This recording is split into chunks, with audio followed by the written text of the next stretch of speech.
Hello friends, ఈరోజు మనం మార్పు గురించి మాట్లాడదాం. మార్పు అంటే వేరే వేరే ఏమి అక్కర్లేదు, మనం మారటం.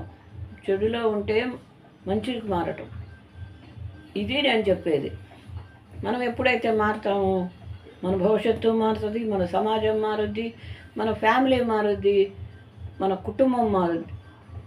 కుటుంబం అంటే దాన్ని ఇప్పుడు ఒక ఇంటి పేరు ఉందనుకోండి, ఒక్క మనిషి గొప్పవాడైతే ఆ ఇంటి పేరు మొత్తం గొప్పగా ఉంటుంది. అది మార్పు. అలా మన మారేలాగా మనం ప్రవర్తిస్తే చాలా బాగుంటుంది. మారండి, మీరు గొప్పవాళ్ళుగా తయారవ్వచ్చు. ఈ విషయం ఇంకా తెలియాలంటే లాంగ్ వీడియోలో చూడండి. మీకు నచ్చినట్టయితే ఓకే చేయండి, సబ్స్క్రైబ్ చేయండి.